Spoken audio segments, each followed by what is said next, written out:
BPBD Kota Ambon cairkan dana stimulan korban gempa tahap 1. Pemerintah pusat melalui Badan Penanggulangan Bencana Daerah BPBD Kota Ambon memberikan bantuan berupa dana stimulan bagi 2 kabupaten dan 1 kota terdampak gempa yang ada di Maluku senilai 1,3 miliar rupiah yang diperuntukkan untuk dana tunggu hunian atau DTH.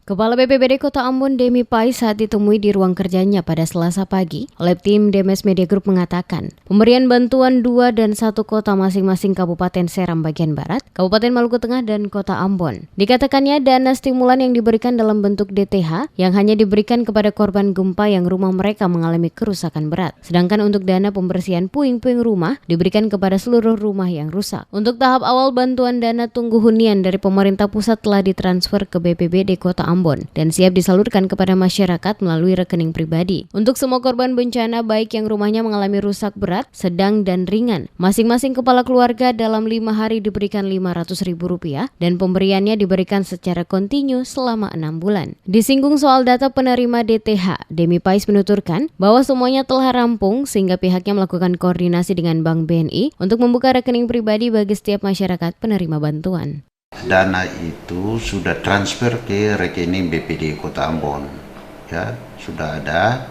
Sekarang ini dana itu siap dicairkan kepada masyarakat lewat mereka punya rekening masing-masing. Kemudian cash forward itu yang besarnya untuk semua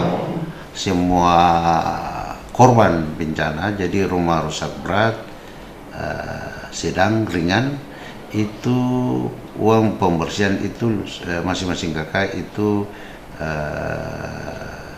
untuk 5 hari jadi Rp50.000, Rp250.000 ya. Jadi tadi bantuan untuk dana hunian itu selama 6 bulan masyarakat bisa memanfaatkan itu uang. Demi Pais menambahkan untuk tahap kedua dan ketiga masih dalam verifikasi terhadap kesalahan input data yang dimasukkan ke BPBD Kota Ambon, yakni adanya penggandaan nomor induk keluarga serta KK yang sama. Penyaluran tahap pertama diberikan kepada 1.631 KK yang rumahnya rusak berat, ringan, dan sedang. Dirinya merincikan untuk rusak berat 300 rumah, rusak sedang 394, rusak ringan 931.